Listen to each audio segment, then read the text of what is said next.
Hello everyone, welcome again school of environmental sciences. तो आज नया साल का अवसर, चलिए कुछ नया करते हैं। देखो, मैं तो पढ़ाता रहूँगा, ठीक है। आपका मन हो तो सब्सक्राइब करना, शेयर करना, लेकिन मेरा पेस नहीं रुकेगा, ठीक है। और हो सके तो मतलब मैं ट्राई करूँगा ज़्यादा से ज़्यादा हेल्प करने की, ठीक है, किसी भी फॉर्म में। तो इसी के साथ शुरू करते हैं। तो आज के वीडियो में हम बात करेंगे एयर पोल्यूशन कंट्रोल डिवाइसेस के बारे में। कौन कौन सी डिवाइसेस, मतलब इसमें मैंने मेनली वेट स्क्रबर को ज़्यादा मोस्टली कवर किया है, बट और भी बातें करेंगे हम दूसरे इंस्ट्रूमेंट के बारे में। वीडियो ये थोड़ी सी स्लाइटली लंबी हो सकती है कंपेयर टू प्रीवियस वीडियोज़। तो चलिए शुरू करते हैं। क्या पूछा है क्वेश्चन में, देखिए आपको पूछा है कि the air pollution control device which can be use to control gaseous, रुकिए 2 मिनट, थोड़ा सा साइज इसका, ठीक है, control gases as well as particulate pollutant, ठीक है। तो कौन सा डिवाइस है जो आपका गैस और पीएम पार्टिकल दोनों को कंट्रोल करने के लिए यूज़ होता है? तो इसका सिंपल सा आंसर है आपका वेट स्क्रबर, ठीक है। वेट स्क्रबर, स्क्रबर दो टाइप के होते हैं, वेट होता है, एक ड्राई होता है। फिर इसमें ग्रेविटी सेटलिंग चेम्बर एक ऑप्शन है, फैब्रिक फिल्टर है, इलेक्ट्रोस्टैटिक प्रेसिपिटेटर है। इनके बारे में बात करेंगे। तो सबसे पहले हम कवर करते हैं वेट स्क्रबर को। इसकी प्रॉपर्टीज़ देखते हैं, क्या क्या कैसे काम करता है, ठीक है, क्या क्या मैकेनिज्म है इसका पोल्यूटेंट को कैप्चर करने का। तो कलर कौन सा लूँ मैं? आपके ये कलर है, रेड कलर अच्छा रहेगा, ठीक है, ठीक है। तो वेट स्क्रबर में ये यूज़ एज ए लिक्विड, ठीक है, लिक्विड या फिर वाटर का यूज़ करते हैं mainly to capture the pollutant. फिर केशियस पोल्यूटेंट डिजोल्व होते हैं या एब्जॉर्ब होते हैं इन स्क्रबिंग लिक्विड, ठीक है। स्क्रबिंग लिक्विड जो भी होता है उसके अंदर जो भी आपके पोल्यूटेंट होते हैं वो डिजोल्व हो जाते हैं, एब्जॉर्ब हो जाते हैं। फिर पर्टिकुलेट्स गेट ट्रिप्ड, ठीक है। पीएम पार्टिकल को कैसे ट्रिप करता है? 3 टाइप की प्रोसेस होती है, एक होता है इम्पेक्शन, एक होता है इंटरसेप्शन, देन तीसरा है आपका डिफ्यूज़न। ये 3 प्रोसेस होती है, को याद रखना आप, बहुत ही इंपॉर्टेंट है। चलिए इनके बारे में बात करते हैं। पीएम पार्टिकल रिमूवल मैकेनिज्म कैसे कैसे होता है? एक तो होता है इम्पेक्शन, फिर इंटरसेप्शन, देन डिफ्यूज़न, ठीक है। आईआईडी से याद रखना आप, आईआईडी, ठीक है।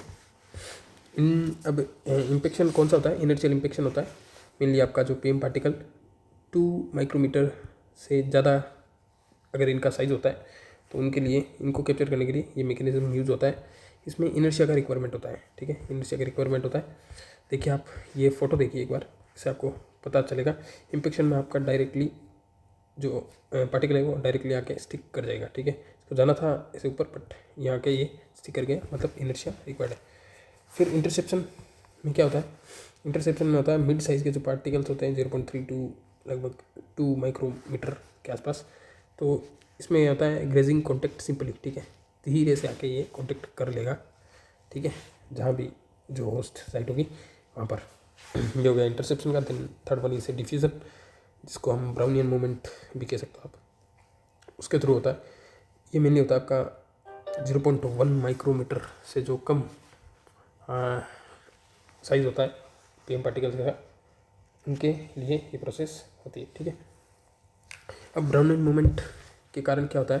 जो चांस ऑफ कोलिजन है विद ड्रॉपलेट्स, ठीक है, ड्रॉपलेट्स के साथ, जो वाटर ड्रॉपलेट्स या लिक्विड ड्रॉपलेट्स होती है उनके साथ कोलिजन का जो चांसेस है वो काफ़ी हाई होता है, ठीक है, इसके कारण, ब्राउनियन मूवमेंट के कारण। इसमें देखिए आप डिफ्यूजन की प्रोसेस है, पार्टिकल से घूमता घूमता ब्राउनियन मूवमेंट करते हुए यहाँ पर आके स्टिक हो गया। फिर एक और होता है आपका इलेक्ट्रोस्टैटिक अट्रैक्शन, ये इसमें नहीं होता, ये होता है आपका ये ESP इसमें, ठीक है, इलेक्ट्रोस्टैटिक प्रेसिपिटेटर होता है, उनके अंदर ये मैकेनिज्म होता है जिसमें आपका पॉजिटिव या नेगेटिव चार्ज, जो अपोजिट चार्जेस होते हैं वो एक दूसरे को अट्रैक्ट करते हैं, ठीक है। अगर पार्टिकल नेगेटिव चार्ज का है तो वो पॉजिटिव जाके स्टिक करेगा, अगर नेगेटिव का है तो फिर वो पॉजिटिव पर जाके स्टिक करेगा, ठीक है। तो ये सारी बातें थी इन 3 पीएम पार्टिकल रिमूवल के मैकेनिज्म की। देन फिर हम बात करें तो गैसियस पार्टिकल को कैसे रिमूव करता है, इनका मैकेनिज्म क्या क्या है। सबसे पहले आता है आपका एब्जॉर्प्शन, देन फिर केमिकल रिएक्शन, देन कंडेंसेशन, ठीक है, कंडेंसेशन। तो ये 3 हो गए। अब एब्जॉर्प्शन में क्या होता है? एब्जॉर्प्शन में आपका मेनली यूज़ किया जाता है आपके सल्फ़र का, ठीक है, सल्फ़र और वाटर का यूज़ करते हैं और उससे बनाता है आपका H2SO4, ठीक है। फिर डिजोल्यूशन प्रोसेस के थ्रू आपका अमोनिया, ठीक है, इजीली डिजोल्व हो जाता है, ठीक है, डिजोल्यूशन में। और ये था आपका एब्जॉर्प्शन और डिजोल्यूशन 2 टाइप की प्रोसेस होती है। इसमें आपका मेनली देखिए जो सल्फ़र गैस होती है उसके लिए फिर जो अमोनिया गैस होती है उसके लिए आपका डिसोल्यूशन का प्रोसेस होता है। फिर जो केमिकल रिएक्शन होती है उसमें दो टाइप के हम एग्जांपल देख सकते हैं। जो लाइम या लाइम स्टोन की स्लरी इसका यूज़ किया जाता है, ये रिमूव करता है आपका SO2 गैस को, ठीक है। ये रहा लाइम स्टोन का स्लरी, ये SO2 के साथ रिएक्शन करके आपका कैल्शियम सल्फेट का फॉर्मेशन कर देगा। और second one is sodium hydroxide, ये ऑब्जर्व करता है एसिडिक गैसेस, जो एसिडिक गैसेस होती हैं उनको ऑब्जर्व कर देता है because it is strong base.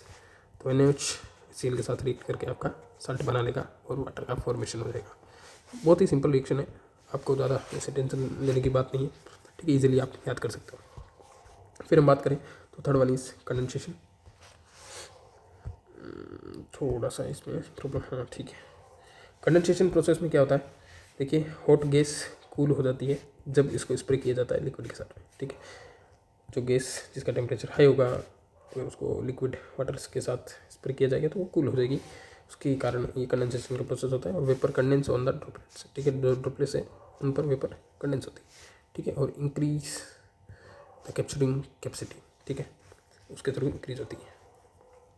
तो ये ध्यान रखना आप, वेपर कंडेंस हो जाती है ड्रॉपलेट्स पर, कौन से, जो पोल्यूटेंट ड्रॉपलेट्स होते हैं उस पर, और कैप्चरिंग इंक्रीज हो जाता है। तो ये थे मैकेनिज्म फॉर द PM और गैसियस रिमूवल मैकेनिज्म, ठीक है। फिर हम बात करें तो ऐसे मोटा मोटा जो ऑप्शन में दे रखे हैं बाकी जो इंस्ट्रूमेंट है उनके बारे में, तो ये रहा आपका gravity settling chamber, then fabric filter, इसको बेग हाउस फिल्टर भी बोलते हैं, देन इलेक्ट्रोस्टैटिक प्रेसिपिटेटर, फिर आपका वेट स्क्रबर, ये चारों हैं। इनके थोड़ी थोड़ी प्रॉपर्टीज़ देखिए, गैस को कौन ट्रिप करता है, PM पार्टिकल को कौन सा करता है, और कारण क्या क्या है, इनके पीछे का जो मेन रीज़न है वो। तो जो गैस ग्रेविटी सेटलिंग चेंबर है वो आपका गैसेस को ट्रिप नहीं करता, ठीक है, ये क्रॉस है देखिए।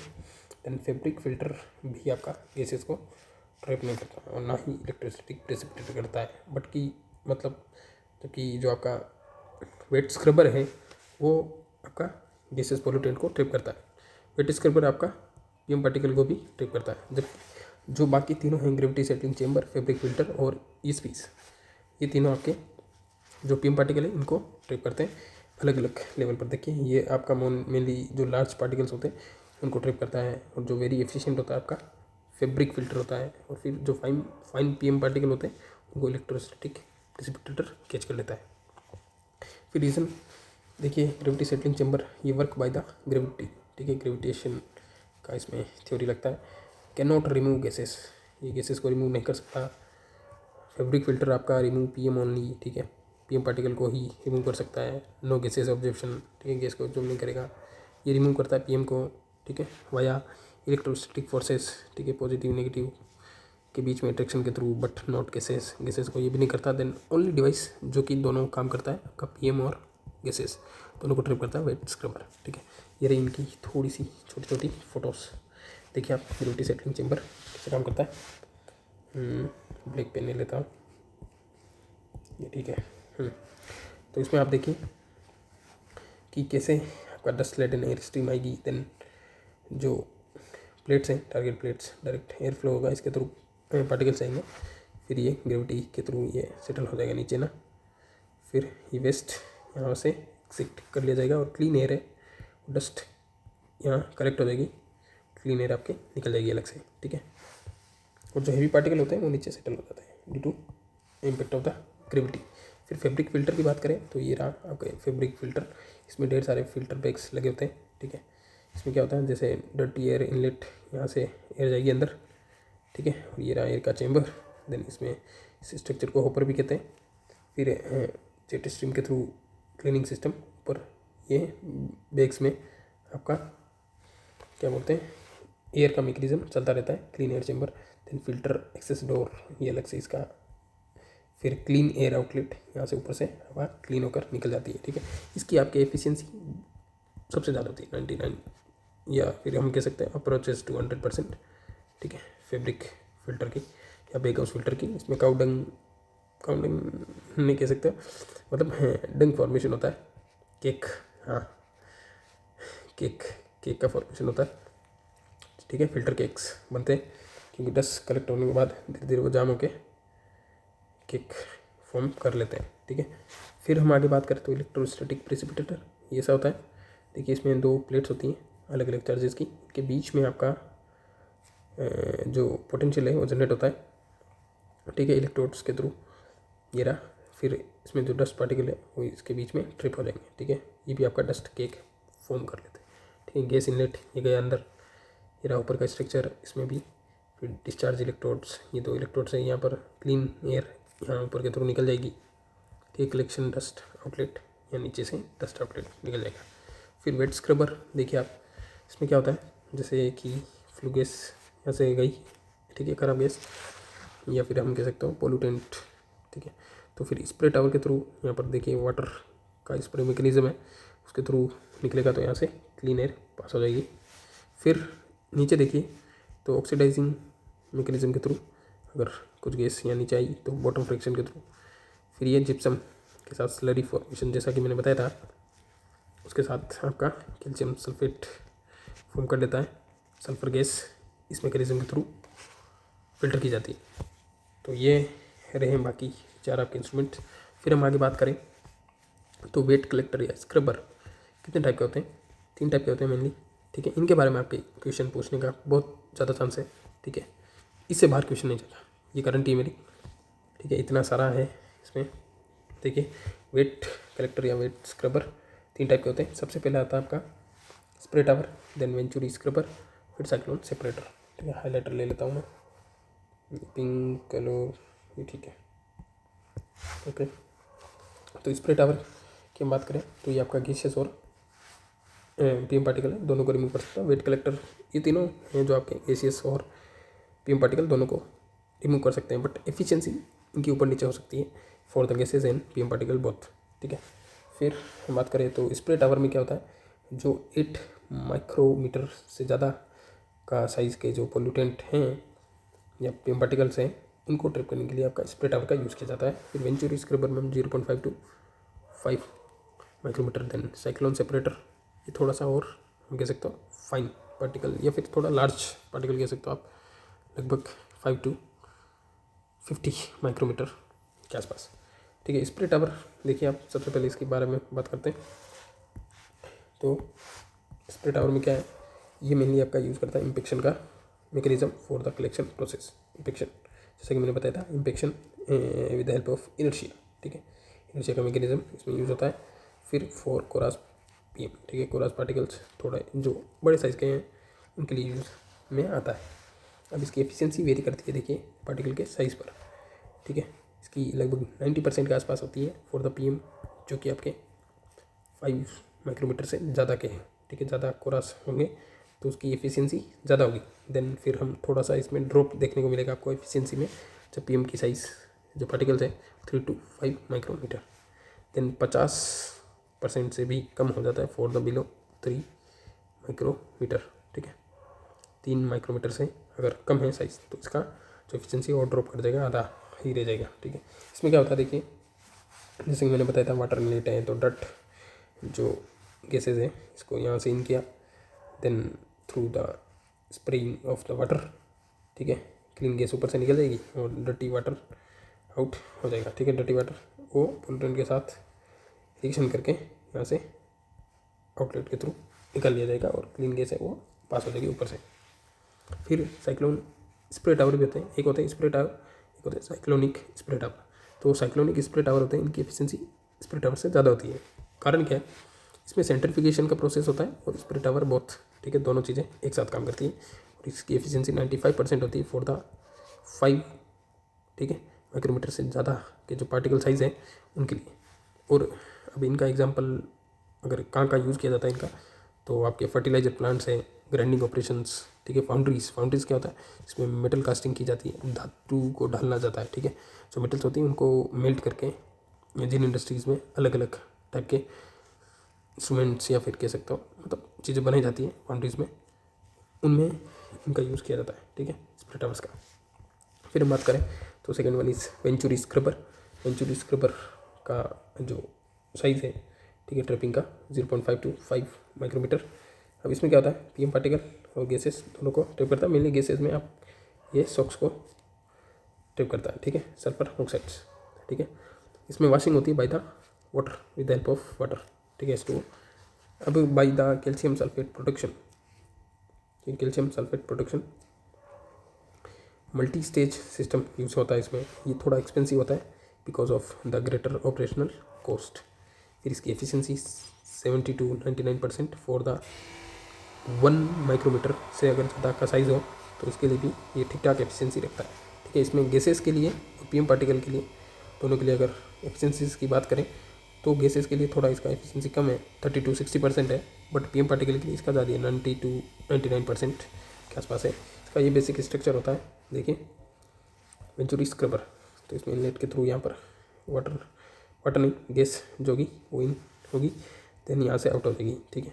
इसमें calcium carbonate with the hydrated form में, ठीक है। ये जो SO2 गैस होती है उसको ट्रैप करके आपके कैल्शियम सल्फेट का फॉर्मेशन कर देता है। ये रिएक्शन आपके मेनली थर्मल पावर प्लांट्स में होती है, ठीक है। अब इनलेट में क्या होता है, डर्टी गैसेस और स्ट्रॉन्ग वाटर जेट दोनों का यूज किया जाता है, ठीक है। इन दोनों को मिक्सचर करके then with the help of strong water jet, ठीक है, जो भी गैसेस होगी उनको ट्रिप कर दिया जाएगा। अब इसमें एक स्पेशल पॉइंट ये है कि इसमें रिक्वायर्ड लॉट ऑफ पावर, ठीक है, पावर रिक्वायर्ड होती है to accommodate the high pressure drop, ठीक है। प्रेशर ड्रॉप को हाई रखने के लिए इसमें पावर की रिक्वायरमेंट होगी, ठीक है, एनर्जी रिक्वायर होगी, इलेक्ट्रिसिटी कह सकते हो आप। फिर third one is cyclone separator. Cyclone separator में हम आगे बात करें तो फाइन वाटर स्प्रे का यूज़ किया जाता है इसमें, वाटर स्प्रे का। फिर इंटरसेप्ट स्मॉल पार्टिकल्स, ठीक है, फाइन वाटर स्प्रे वो इंटरसेप्ट करता है स्मॉल पार्टिकल्स, ठीक है, पोल्यूटेंट्स के। अब इसका बेसिक स्ट्रक्चर क्या है, जो डर्टी गैसेज है वो यहाँ से इन होगी, उसके बाद में नीचे से जो वाटर इनलेट है वो in the form of spray यहाँ से स्प्रे किया जाएगा। फिर इसमें साइक्लोनिक मूवमेंट के थ्रू आपका क्लीन गैस यहाँ से बाहर निकल जाएगी, ठीक है। फिर ड्रॉपलेट्स ऑफ द 100 माइक्रोमीटर, तो उनके लिए इसकी एफिशिएंसी लगभग 99% है, और थोड़ी सी इसकी एफिशिएंसी कम हो जाती है फॉर द 5 to 50, ठीक है, माइक्रोमीटर के आसपास। तो इसमें अगर हम तीनों में अलग अलग बात करें तो सबसे ज़्यादा जो मोस्ट एफिशिएंट है सबसे कम साइज़ के पार्टिकल के लिए वो आपका वेंचुरी स्क्रबर है। उसके बाद में आपका spray tower, then cyclonic separator. Cyclonic separator आपके मोस्टली जो 100 माइक्रोमीटर या फिर 50 माइक्रोमीटर के आसपास के जो पीएम पार्टिकल्स होते हैं उनको ट्रिप करने के लिए यूज़ होता है। फिर पार्टिकल रिमूवल इसमें depends on the contact with the liquid droplets, ठीक है, इन पर डिपेंड करता है लिक्विड ड्रॉपलेट्स पर। फिर लिक्विड फ्लो रेट क्या है, लिक्विड ड्रॉपलेट एंड पार्टिकल का साइज़, इन चीज़ों पर डिपेंड करता है। ये आपका एग्जाम में क्वेश्चन पूछ सकता है डायरेक्टली, किन किन चीज़ों पर डिपेंड करता है, ठीक है। फिर जो एफिशिएंसी होती है आपके साइक्लोनिक सेपरेटर की वो स्प्रे टावर से ज़्यादा होती है, ये याद रखना आप, ठीक है। इसकी efficiency more than spray tower, ठीक है। तो ये सारी चीज़ें थी, और एक और चीज़ थी शायद तक मेरे को याद नहीं आ रहा, हाँ, जो आपके इलेक्ट्रोस्टैटिक सेपरेटर है इसके लिए मैं अलग से बाद में एक और लेक्चर ले लूँगा, हर इंस्ट्रूमेंट पर अलग अलग। ये आपका मेनली काम करता है आपका स्टोक्स लॉ पर, ठीक है, स्टोक्स लॉ पर ये बेसिकली इसका प्रिंसिपल काम करता है, ठीक है। सीधा पूछ सकता है आपका कौन से प्रिंसिपल पर काम करता है, कैसे पार्टिकल ट्रिप होते हैं इसमें ESP में, तो स्टोक्स लॉ याद रखना आप। तो ये सारी बातें थी इस वीडियो में। बताना आप कैसी लगी क्लास, ठीक है, कमेंट कर देना प्लीज़, ठीक है। और क्या क्या चाहिए लिखते रहो, मैं करता रहूँगा, ठीक है। सब्सक्राइबर है बढ़ाना नहीं बढ़ाना वो सब आपके हाथ में। अगर आपको चीज़ें अच्छी लग रही तो आप डेम श्योर आप आगे शेयर करोगे, ठीक है। Okay, take care, bye bye, good night, जय हिंद, जय भारत।